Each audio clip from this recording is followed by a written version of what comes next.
From Beyond Marketing, it's the 20-Minute Call, a podcast about the dreamers, boundary pushers, rebels, and champions of the skydiving industry. Each episode is a narrative journey highlighted by the highs, lows, and luck that the skydiving industry delivers, as told by the most influential people within the sport. If you've ever dreamed of becoming a skydiver, perhaps opening a drop zone, or becoming the next world champion, check out the 20-Minute Call hosted by me, James LeBarry. Sherry Butcher is a highly accomplished and influential figure in the skydiving community. She co-owns Aerohio Skydiving Center in Ashland, Ohio, and has been actively involved in the sport for over 30 years. Sherry made her first jump in May 1993 and has since made over 10,000 skydives. Her passion for skydiving led her to becoming an AFF Instructor, Tandem Instructor, Master Rigger, and Skydive University Coach, and of course today, a DZO. Sherry has been ingrained at Aerohio since 1996, where her passion is focused on student training. She's also, of course, actively involved with teaching and coaching her students and fun jumpers alike. Her dedication to the sport extends beyond her business. She has served on the United States Parachute Association's Board of Directors since 2001, holding positions such as Secretary, President, and currently Vice President. Sherry's particularly proud of her work with USPA's Safety and Training Committee, where she has contributed to the development of global training methods and safety standards. I'm pleased to welcome Sherry Butcher to the 20-Minute Call. Welcome, Sherry. Hi, glad to be here. I'm so glad to have you. Our paths have crossed more and more, and as we've gotten to know each other, I thought I would really like to know more about Sherry beyond the titles that you hold, which are many. Happy to share. Great. I'm curious. Let's start from early on. Tell me about your background. Where did you grow up, and what can you tell us about your family and how that has influenced your journey? Okay, so my parents both grew up on farms in Western Ohio, big family farms, 8 kids, and I'm one of 60 first cousins. So a huge family. And then we moved to Worthington, Ohio when I was 5. And my parents still live in that same house. So it's, been a long journey there. Grew up basically a tomboy, riding motorcycles. I think I got my first motorcycle when I was, 6 years old, a little Kawasaki 50. And that's just what we did. We were kind of like the Beverly Hillbillies, a big farm family that moved to town and had trails in our backyard. And it was a great childhood. Do you have siblings? I do. I have an older brother, a younger brother who passed away about 10 years ago, and then a younger sister who was also a skydiver. Oh, okay. Interesting. So was she a tomboy as well? Oh, yeah, definitely. So no one was surprised when you got into skydiving? Not really. No. In fact, my sister had gone first and did a static line jump, and I thought, oh, well, that's interesting. I think I might have to try that sometime. Interesting. So we'll fast forward. Well, let me ask, what were you like as a student? I was a good student, always wanted to be that A-type personality, always wanted to get A's and do well. Yeah, I enjoy school. I love learning. I love teaching. I read that you got your bachelor's degree in psychology and then a master's degree in social work. Mm-hmm. And I was curious, knowing what you do today, I was trying to figure out what was it that drove you to study that subject matter between psychology and obviously social work with your master's. So can you share about that? Well, even in high school, I seemed to be that person that everybody came to when they had a problem and needed to talk about it, or just needed an ear, and or needed me to help them with figuring something out. And so it just sort of felt like that was the path to go. I didn't really know what I was going to do with the psychology degree. And it ended up, when I finished, I started working and figured out that just talking to people wasn't doing it for me. What I really wanted to do was be able to get in there and do something for them, like make changes, make connections. So I became a big sister in the Big Sister, Big Brother program, and figured out quickly that, people need an advocate. That led me to social work, closely related, dealing with people and their emotions and their relationships. However, then you had more of a position to help them make sure that their electric is on and help them make sure that they had food and the connections that they needed for daily living. Did you do social work for an extended period of time? I did. So right out of college, I started into sort of a social work position, and that led me to going back to school to get my master's. And I did social work all the way up through full-time, all the way up through like 1998 and I had started jumping in 93. So there was some crossover time there where I was doing both and sort of figuring out my path. Now, ironically, social work and psychology is so helpful as a DZO in managing the jumpers, managing in a good way, right? To help them to, understand what the rules are, set expectations, and do it in a positive way. Sherry, do you get upset? When people lie, and I get upset when I feel taken advantage of. But other than that, it's gonna. I understand most of the time the background of why maybe not so great things happen. And instead of getting upset about it, figure out a way to make sure it doesn't happen again. Have direct one-on-one conversations with people to help them hopefully grow as a person and figure out why maybe they shouldn't do that anymore. Yeah, the reason why I asked that, and maybe I should have rephrased it of whether you get angry. And it's obviously an emotion that most every human feels, but all of my interactions with you and my observations of you for years is your energy is you're putting out is positivity. It's very easy to complain. It's certainly easy to complain as a DZO, but I've never heard you complain. That was what drove that question is, are you like the rest of us? Oh, yeah, definitely. I definitely am. But I do think that you get back what you give. And if I present information and problems in a positive way to people, then you're going to get a better response. So as soon as you start complaining, as soon as you start telling people they're wrong, you're going to get a brick wall and we're never going to see change, right? And change requires courage. You have to be willing to take that leap forward. I have some friends or a particular friend who did a lot of social work, has a lot of stories, but it really affected him, I would say positively in terms of empathy.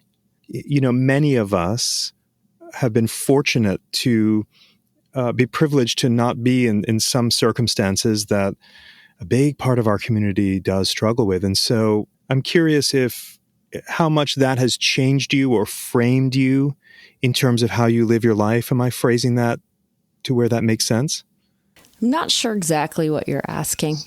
Many people are very sort of tunnel vision on their career and focused on, becoming whatever type of skydiver. But when it comes to working with those that need advocates, you become a little bit more sensitive to or aware of a larger picture beyond ourselves.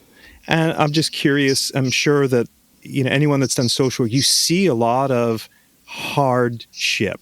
I guess I'm curious if that has affected you in any way in terms of how you go about living your life, because you've seen, a lot of struggle. I don't know if I'm out of bounds there. No, not at all. I feel like that's kind of the core of social work, is because you're not trying to fix people. You're trying to help them grow as a person and to figure out how to make their own life better by their improving their decision-making skills, helping them learn how to prioritize, helping them believe in themselves that they can do it. If you take all of those things and then you apply it to skydiving, it all fits, right? And I think that's why I think the students that I love working with the most are the ones that are struggling the most. Because most of the time, the struggle is not physical. We all know skydiving is not hard in free fall. It's not hard to arch but the hard thing is to relax and to believe in yourself enough that you can do it. And that's what I love trying to do, is get somebody over that hump, help them to just see that it's possible. And even if that's just one jump on a tandem, talking somebody down in the airplane that's so nervous and is thinking they don't want to leave, to watching them land and just amazing transformation of self-esteem, and I think it bleeds over into the rest of people's lives. I think that there's sometimes it's a life-changing event. Those listening to this podcast don't have the benefit of seeing you express yourself as I do right now. And when you talk about students, there's a little bit of an extra register in your voice, that it goes a little bit deeper. I can tell even by your facial expression, this is your passion. Yeah, it is. Is teaching and lifting those up and encouraging and getting them across the line. I was just going to say that every job I've ever had, I ended up in that trainer position.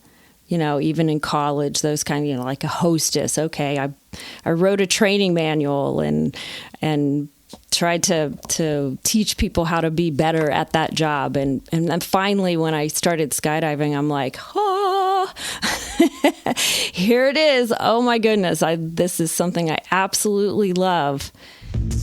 If you're a DZO or DZM listening to this podcast and you're not using Burble, I've got a question. Why not? If the reason is price, what's the cost of your time? Other booking and manifest softwares are a one-size-fits-all. Burble was built from the ground up by a DZO for DZOs to maximize efficiency. Now, isn't that nice? There's no software that compares. Choose Burble. I'm always curious to know what jobs people worked when they were growing up. What were the jobs that you worked growing up? Started out like most people, babysitting, and then in college, just hostessing, waitressing. From there, out of college, right into social work. And I worked for the Passport Home Care program. So I worked with the elderly, helping them to set up services so they didn't have to go to a nursing facility any sooner than absolutely necessary.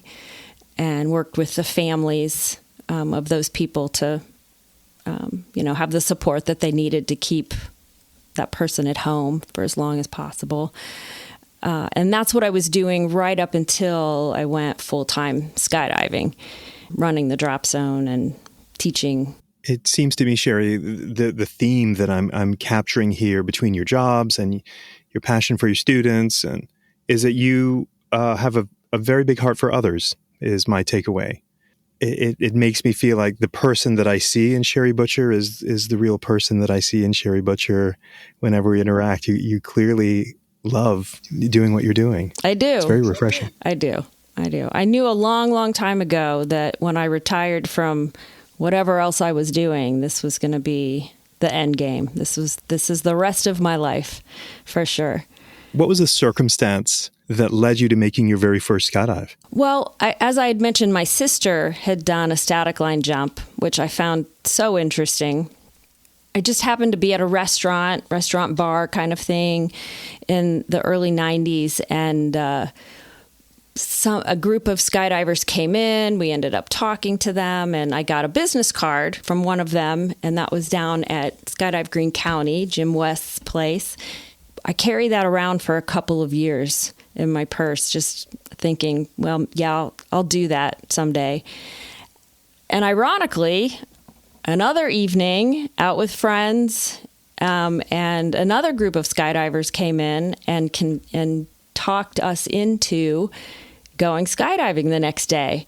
So we went, and it was sort of last minute, not very planned out, and just went and took a first jump course the next day on Saturday, and did my first jump. It was a static line. And that was at Greene County as well? No, that was at Grand Lake Salina, so in Salina, Ohio. And that was it? That was it. And then nobody else from our little group went back right away, but I went back the next day on Sunday and said, I got to do that again, and figured out quickly that skydiving is a waiting game because it was kind of windy. Everybody was jumping, and I was just sitting on the ground going, okay, why am I not going? But eventually, at the end of the day, I got to jump again, and that was it. My life had taken a 90-degree turn, and I never looked back. I jumped at least once a month for the next, I don't know how many years of my life, even through the winter. I just made sure. But I got licensed in like about 30 days, and off we went.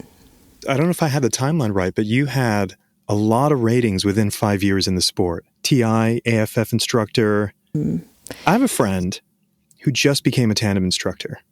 Been jumping for probably 20 years. Decided he was going to get his rating, and it was like lights went off. It was like, now I understand, because he's been a camera flyer for a long time, like the frustrations he would feel with like TIs being in the door a little bit too long, or all that's entailed. Way more. I mean, I think we're so accustomed to seeing tandem instructors at every drop zone, just, load after load after load, tandems are going, but there's so much to it. Tell me about why you decided to become a tandem instructor. To me, it's such an intimidating job. Well, I'll tell you, as far as the other ratings go, like it just seemed like a logical sequence, right? I knew I wanted to start teaching, so I went to become a static line jump master, and then a static line instructor, and then an AFF. And after I had my AFF rating, I don't remember exactly who, but somebody said, well, you can't be a tandem instructor. And I went, really? Okay, watch. I'm going to be a tandem instructor. So it was in 1998, and my course was taught by Bill Morrissey, which is amazing, and went and did the course with another person from Aerohio. We were down at Lake Wales. It was hard, I'm 5'2", 115 pounds. I thought, I'm probably not going to be able to take every passenger that I ever wanted to take. I'll have to have set some good limits, but I'm doing it. And it was fun. I kept the rating until I got pregnant with my first son. And then I never got current after that. And quite honestly, I wasn't that great at doing tandems. It wasn't. I'm much better AFF and coach than a tandem instructor, just because I couldn't do as many as I wanted. I really was cautious about the size of the passengers, and I was obviously jumping strong rigs that weren't super adjustable. So I just decided that was enough. I'd proved to myself what I wanted to do. Did you ever scare yourself? I did have one or two jumps where a student got me turning under the drogue, and my dear friend John Winkler came forward and just stuck his hand out and said, well, that's enough of that. But so that was, it's not a great feeling to be 100% in control. And that's made me start thinking, maybe I'm not doing this for the right reasons. And there are certainly people that could probably do a better job. So I'm going to let them do it. For the TIs that are listening out there, you have our respect. It's not an easy job. It is not. By any stretch. Another thing that really does intrigue me is you are also a master rigger. I mean, it just seems like you've just taken to the sport in most every aspect. Do you do much rigging, and what spoke to you to not just stop at being a rigger or senior rigger, but to go all the way? Well, I guess I set these goals, and then I want to get there. I did a lot of rigging for a long time. I packed, almost all of the student equipment and lots of, other people's rigs. And I do love sewing, so that was a big part of it. But I never had much opportunity because I didn't go work like at a manufacturer to get proficient at major repairs. So again, you know your limits and you do what you can do and know that you're doing it safely. But I was somewhat of a UPS rigger. Put it in a box, send it to somebody who I know can do it perfectly, and then get it back. But yeah, lots of reserves and lots of minor repairs. And I find myself sitting at the sewing machine pretty often these days at the drop zone doing little stuff.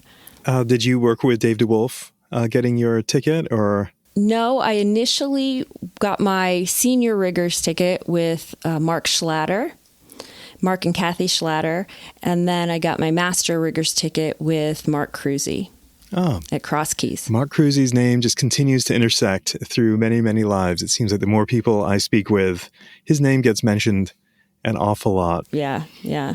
Talk about a resume. He's got one. Talk about it. I'm really trying to get him on this show, and he doesn't want the spotlight. So I'm working on him. And talk about a storyteller. Oh my goodness. He's a good one. No doubt about it. Definitely one of the great characters of skydiving. Yeah. I know that you also are a real estate agent and a broker. Mm-hmm. Where does that fit into all of this? Well, in the late 90s, I started with my previous husband buying, rehabbing, and selling houses, and doing a program, a lot of rent-to-own kind of sales of houses when people were, had like credit issues or whatever, but had good income and just needed an opportunity. So we would rehab them, get them ready, and then sell them to them with a like owner financing on a rent-to-own sort of situation. And that was a nice, thing to be able to work with those people. Again, that sort of social work background kind of playing in there. It was also, just a good, profitable business for the time. And at one point, as I was buying bank-owned properties to do the rehabs, some of the real estate agents were they assumed I didn't know what I was talking about because I didn't have a license. And I thought, oh, well, can't be that hard. I'll just get my real estate license. So I did, and had it with a small brokerage for a couple years until I qualified to be a broker, and then just started my own small brokerage. And it stayed very small. I really didn't have the intention of it being, growing into a big thing. So just, 6 or 7 agents, very small, and it's always been that way. It just continues on like that right now. I'm impressed. You're like, 6 or 7 agents. Well, they're very independent and they don't need me for a lot, but I'm here if they have questions. Sherry, you're very goal-driven. It's amazing how much you've accomplished. I don't know. It just happens. Tell me, if you wouldn't mind, connecting the dots for me, where you're engrained at Aerohio as an instructor, really starting, I believe, in 1996. Today, you're the drop zone owner. Can you bridge the gap in terms of the timeline of instructor to eventual owner? Sure. So I started in 93, as you had mentioned. And then in 95, I met my previous husband, and he had just a couple years prior taken over the Akron Skydivers Club and turned it into a for-profit training school called Akron Skydivers. My sister, again, the connection, had moved up to near Akron, Ohio.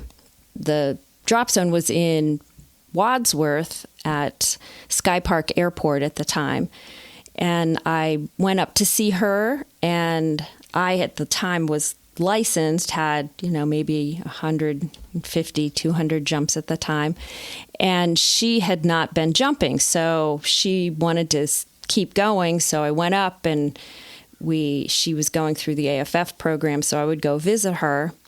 Tim was the owner of the drop zone, and I met him and ended up marrying into the chaos of running a drop zone. So from 96 on, I basically was running a drop zone and just started on that path of getting ratings. And I always feel like, even if I'm not going to do something all of the time, if I don't have as much information as the people I'm supervising, then I probably am not doing my best job. So that was part of the motivation for continuing to get ratings, was to be able to at least be able to fully supervise and fully, give feedback to anything that was happening at the drop zone. If you're a fan of the 20-Minute Call, I'd like to invite you to be a member of a budding community with me on Patreon. By becoming a patron of the show, you can join me behind the scenes to discuss options for future guests and gain access to some show swag. It's pretty sweet. Details on how to become a patron can be found in the show notes. Okay, back to the show. So let's talk about DZ ownership. I work with a lot of DZOs. When we all get together at say, the USPA DZO conference, it's in the middle of the winter. Most people's operations are either very slow, unless you're in Florida, I suppose, or you're closed. And the disposition of everyone it's very lively, it's very positive. But during the season, I'm privy to know that this is extremely stressful. This is a very hard business. And I don't think many fun jumpers truly understand what goes on behind the scenes.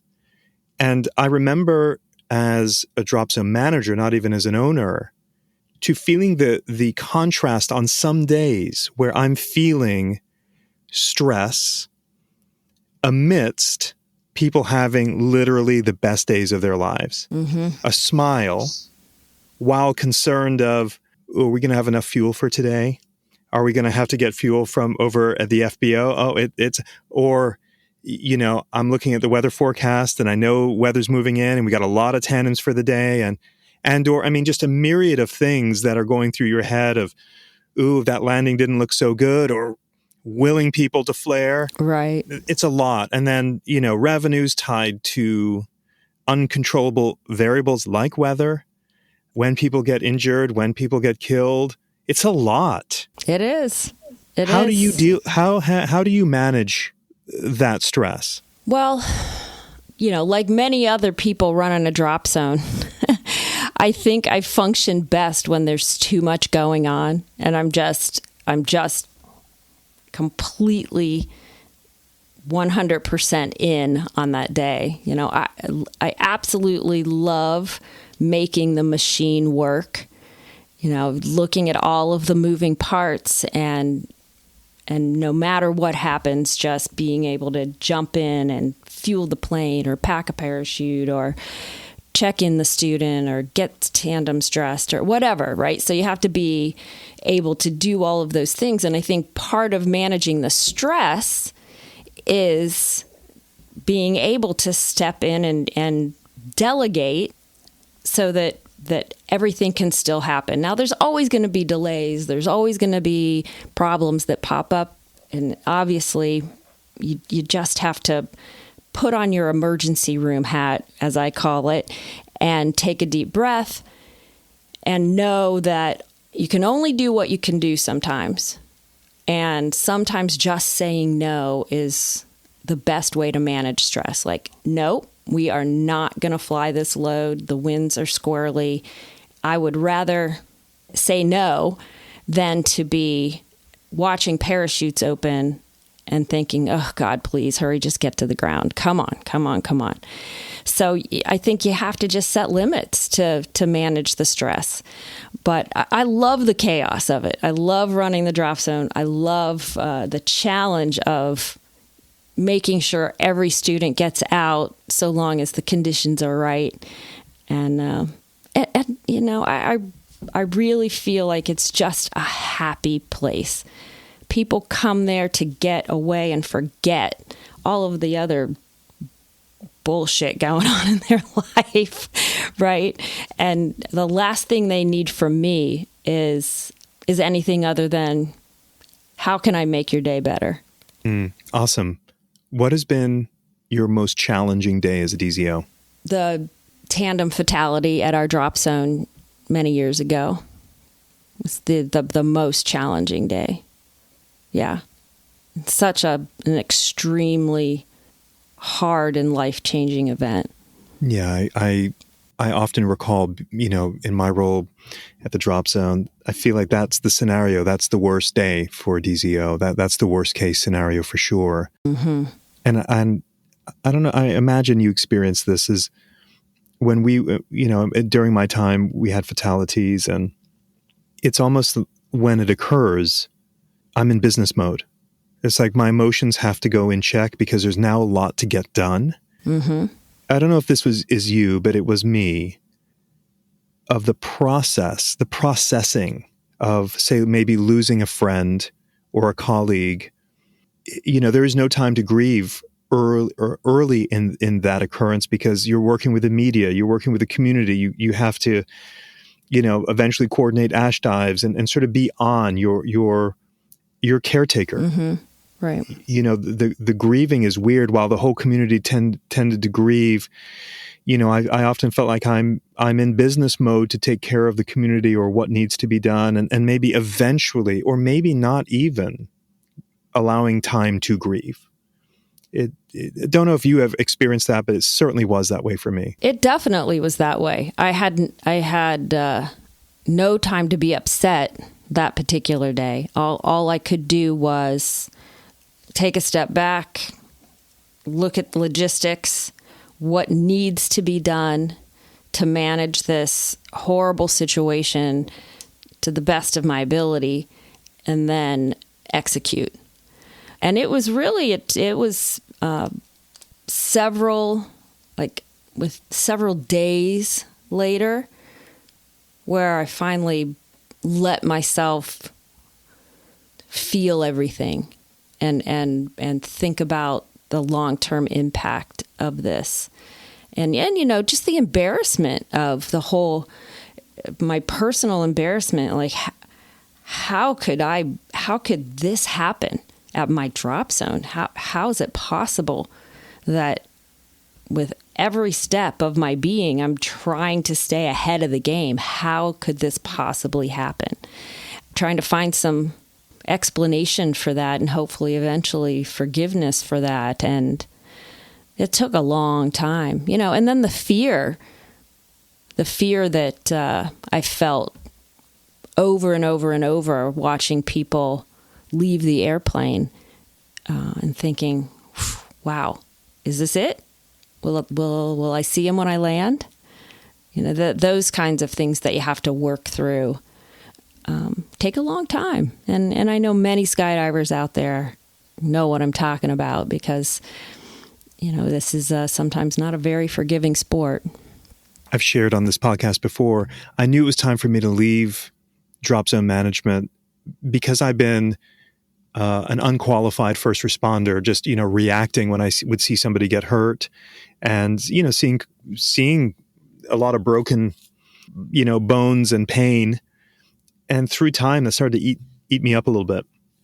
And I recall watching tandems and quietly, having anxiety, mm-hmm. and, this quiet desperation. Everyone around you is just so optimistic, and it's a beautiful day. And, watching tandems and just quietly willing them to flare. And, it was not a healthy space. And I think it was just because this business, with, the days being as long as they are, and it's such a non-traditional business, I feel like the skill set that you need to have with managing people and being cool under pressure, dealing with financials, it's such a major puzzle piece. after about 9 years, I started to kind of get eaten up every weekend there. Kudos to you, Sherry, and any DZO out there, because this is a very non-traditional business. I mean, you need good business strategy, if you will, with your financials, just like any other business. But there's so many other variables that pull at you. It's hard. Yeah. So It is. Anyone that's been in the game has my respect for a long time. It's tough. Yeah, you have to love it. You have to love it, and then to stay in this business for this long, and it is. It's just a passion. So, and it may not. Every DZO knows that there's a lot of years you don't make enough money. I think that's why I've always had the real estate brokerage sort of in the background.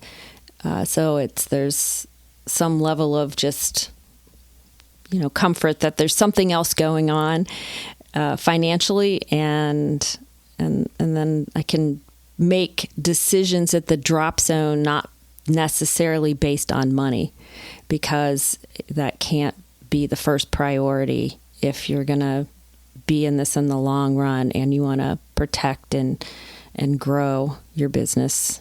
That's just, it requires a lot of limitations and a lot of safety measures. I recently spoke with a couple of folks that are starting a drop zone. They have everything that we all did in the beginning. This little bit of naivete, youthful exuberance, big goals. And I don't want to curtail any of that. I don't want to get in the way of that. But if they came to you, Sherry, and said, give me some advice. I want to start a drop zone and I want to scale it and I want it to be great and all those things. What do you say to them? Like what skill or what do they need to pay attention to in order to be successful and keep the doors open? Well, I think that's a couple different levels, but I think the primary advice I would give them is the hat is so different. The role is so different from being even just an instructor at the drop zone versus the decision maker, the DZO, the DZM, because you need somebody steering the ship, and they have to be willing to say, no, you can't do that. No, you don't have enough experience. And no, here's a better idea for this 2-way, or nope, these are not the right people for this 6-way. Even if they're dressed and they're at the mock-up, you have to intervene. You have to be willing to go and teach and say, these 3 brand new A-licensed people and one other person doing a 4-way is not going to be successful, not because you guys aren't trying your hardest, but because just because you tell them what to do doesn't mean they're going to be able to do what you tell them to do. And in free fall, they may have, a situation where they don't know what to do. If it funnels and you've got 3 people that are new, you really have to be ahead of everybody else. You want all of your jumpers looking out for each other, of course, right? For safety stuff. But you have to be a level above that and willing to stop things before the accident chain begins.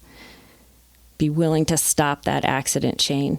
And I think that's the most important thing for a DZO. And sometimes you have to grow into it, right? You start off saying, hey, I've got all these friends and we skydive together. I'm going to run a drop zone.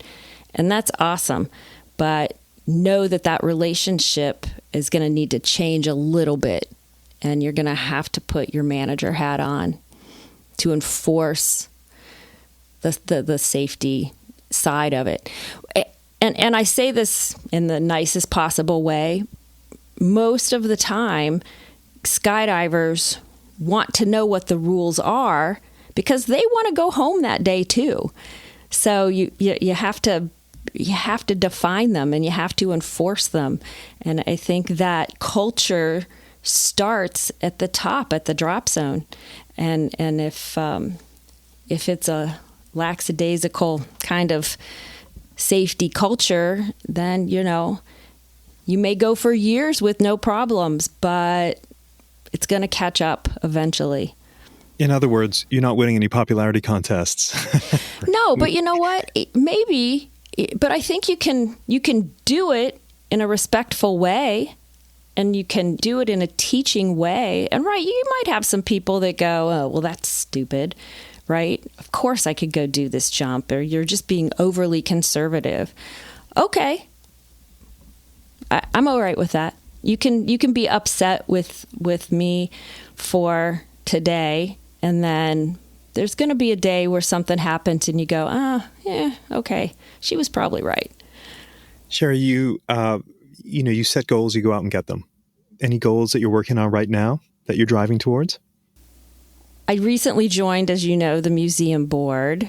I thought that was 10 years ago when Kurt Curtis sat down with me when I was president of USPA and showed me the plan, the long-term plan for trying to build this museum.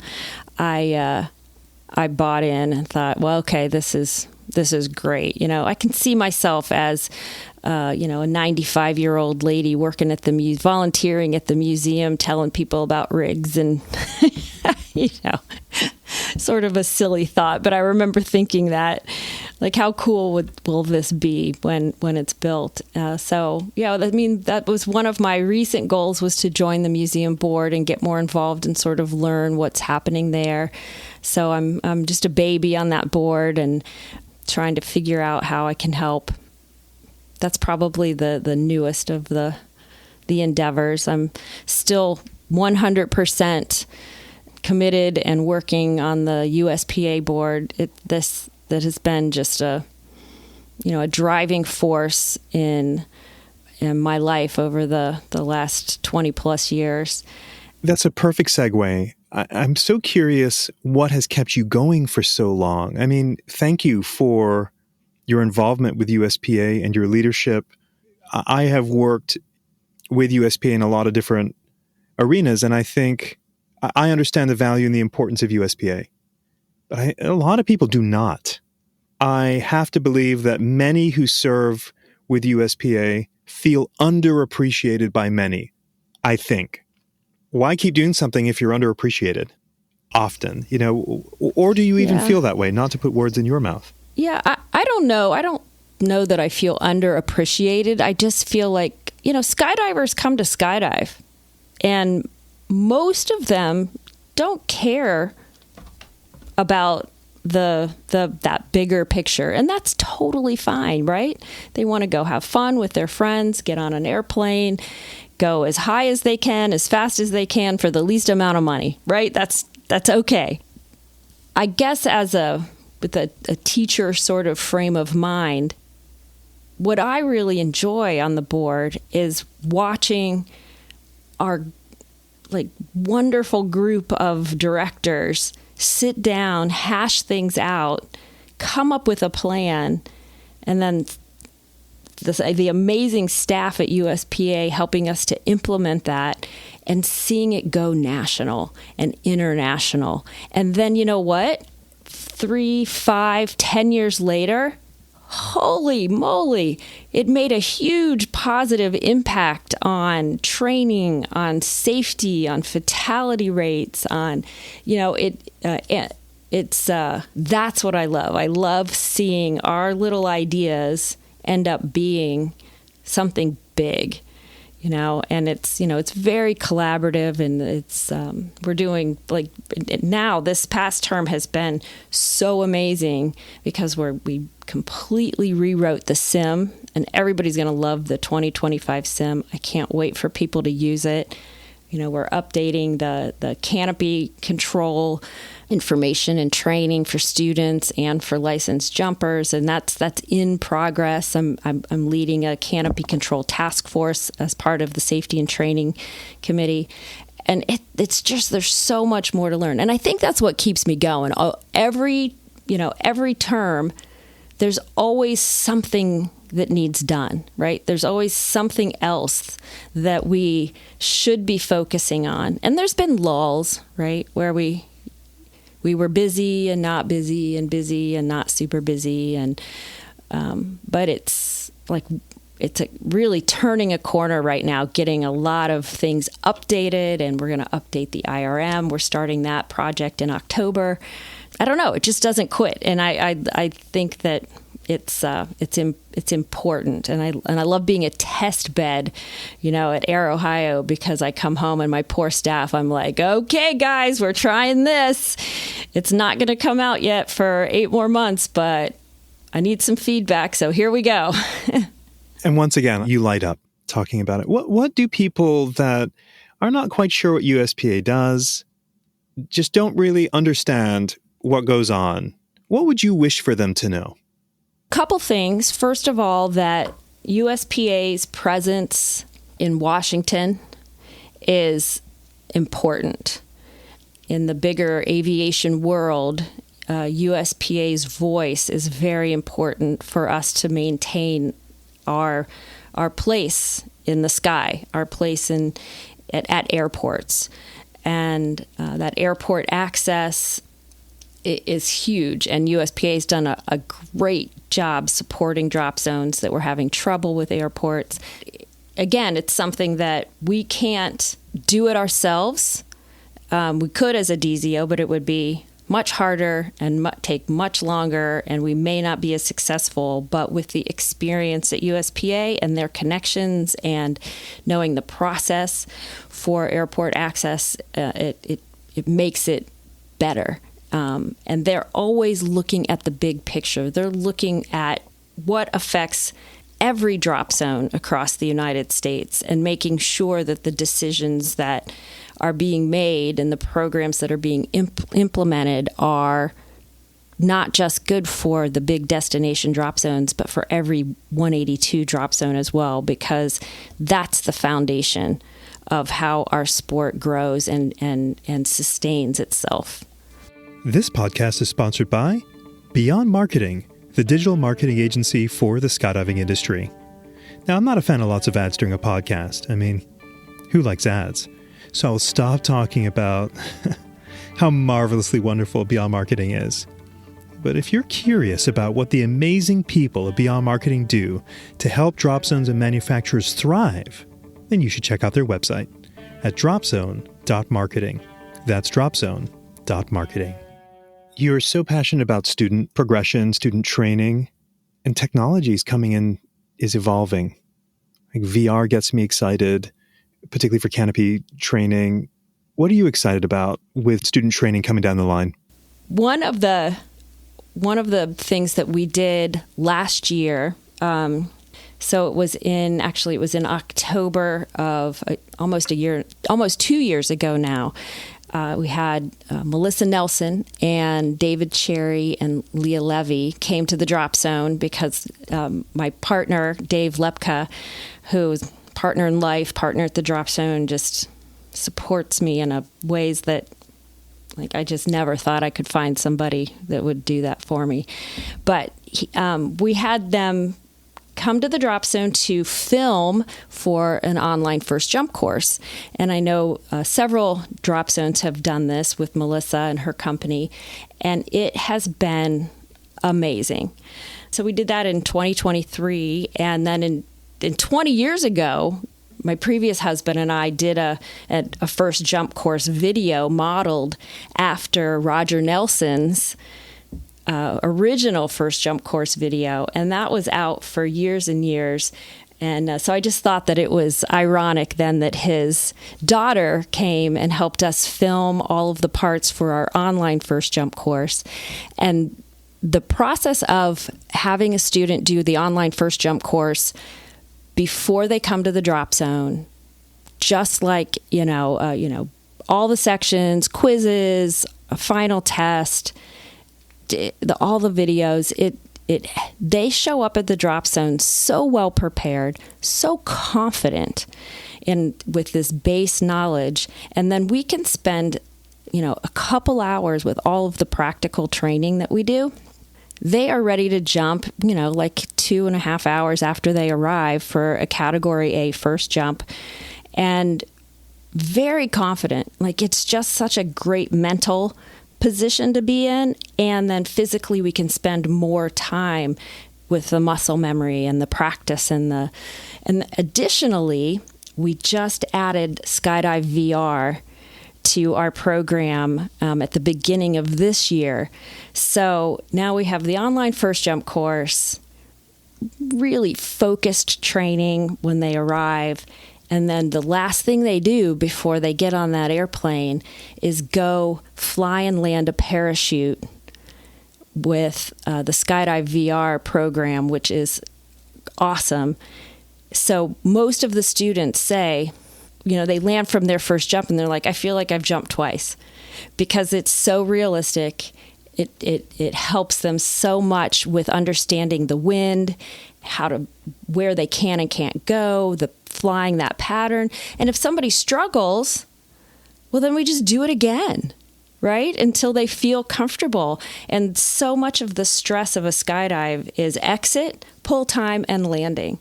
And being afraid they're not going to find the drop zone. And we can take away so much of that fear simply by giving them more knowledge and experience, that their performance just skyrockets. And there is nothing better than that. Love that. That is so awesome. Yeah. Sherry, describe your day off. What does your day off look like? Well, during the summer, my day off is doing QuickBooks and catching up on real estate stuff. Yeah, I mean, it's the days off are from, like December 1st through March 15th.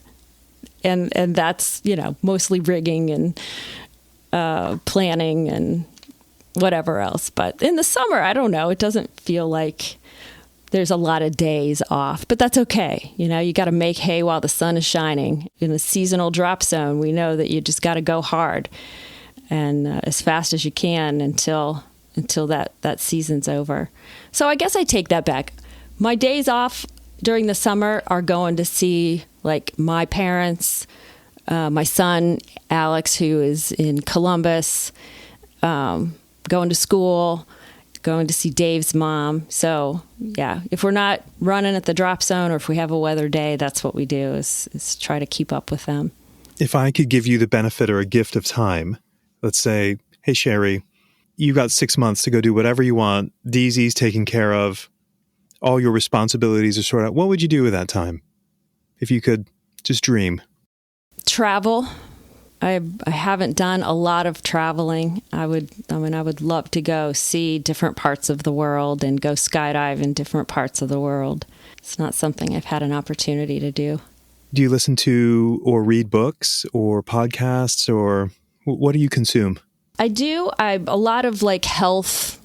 I'm not super young anymore, so I like some longevity types of books. One of my favorites is Outlive by Peter Attia, and that's a great book.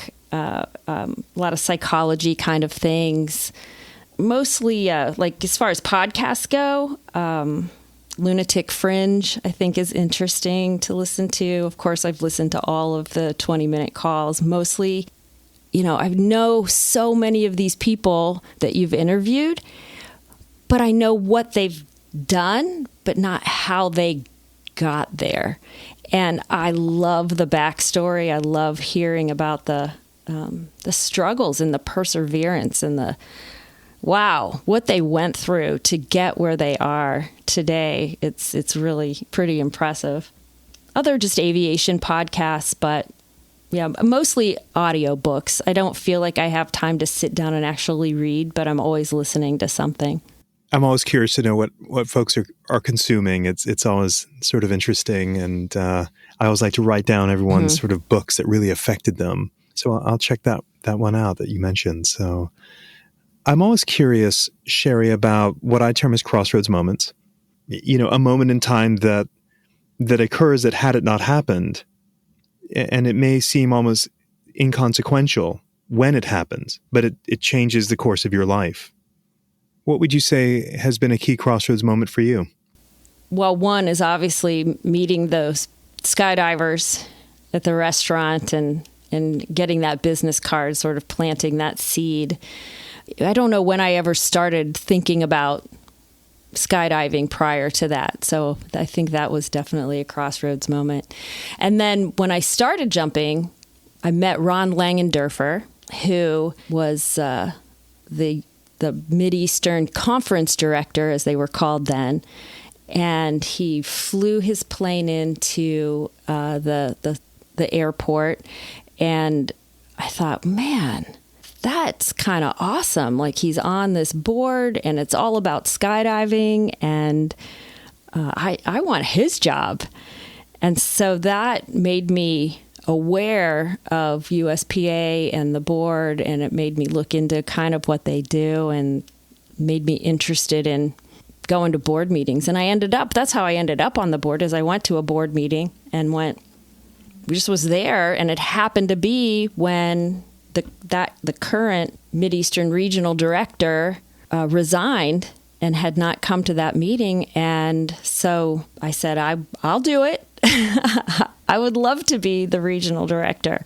And after a couple other people did too, and I ended up getting voted in by the board.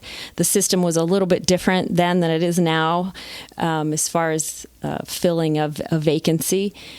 But so that's it. I was there just to watch, and ended up a couple hours later sitting at the adult table and raising my hand to vote. And so that's how it all started there. I guess one other crossroad moment that I would say is meeting Jesse Farrington.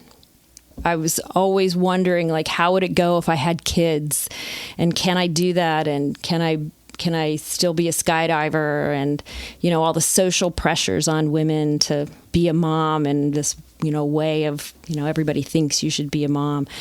And I met her, and her family drop zone, and she said, just do it. Just have kids. Just have them at the drop zone. My kids growing up at the drop zone have made them, social, and, all of these great things.